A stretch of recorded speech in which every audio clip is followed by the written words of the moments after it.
Hello' everyone, মই যেতিয়া বেলেগ ৰিজনত ভিডিঅ'জ আপলোড কৰিছোঁ আপোনালোক সকলোৰে সহায়ৰ প্ৰয়োজন মোক। বাট মই কেনেকৈ কি ষ্টাৰ্ট কৰোঁ একো বুজি পোৱা নাই। ৰিচেণ্টলি 6th চেমৰ ৰিজাল্ট দিছে। মঙলদৈ কলেজৰ মষ্ট অফ ষ্টুডেণ্টে ধুনীয়া ৰিজাল্ট কৰিছে, গুলি ৰিজাল্ট কৰিছে।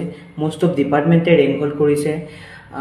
First rank, third rank, 5th 10th কি চাব আপুনি? এছামিছে চাবনে, ইংলিছ চাব, মেথমেটিক্স চাব, ইকনমিক্স চাব, চব ডিপাৰ্টমেণ্টে ভাল ৰিজাল্ট কৰিছে। চব প্ৰাউড ফিল কৰিছোঁ মঙলদৈ কলেজৰ ষ্টুডেণ্ট হিচাপে। But my parents be like, যদিহে তই ৰেংক হোল্ড কৰিব নোৱাৰ, যদিহে তই 8 পইণ্ট আনিব নোৱাৰ, যদিহে 9 পইণ্ট আনিব নোৱাৰ, বাট সিহঁতক বুজাব কোনে যে ৰিচেণ্টলি মোৰ যিটো এক্সাম গ'ল, টিচাৰে পঢ়াইছিলে কি, মই পঢ়িছোঁ কি, কুৱেশ্যন আহিছে কি, এনচাৰ লিখিছোঁ কি, আল্লাই জানে, ভগৱান জানে যে মোৰ ৰিজাল্ট কি হ'ব। যদি মোৰ বেক লাগে, যদি পেৰেণ্টছে গম পায়, মোক কাটিব, মোক ঘৰৰ পৰা বাহিৰ কৰিব। ইফালে মই আনএমপ্লয়ড, মোৰ হাতত এটকাও নাই। চ' আপোনালোকক সকলোকে মই হাত জোৰ কৰিছোঁ, মোক যাতে এটকা দি হ'লে ডনেশ্যন দিয়ে, যাতে মই বেকৰ এক্সাম দিব পাৰোঁ।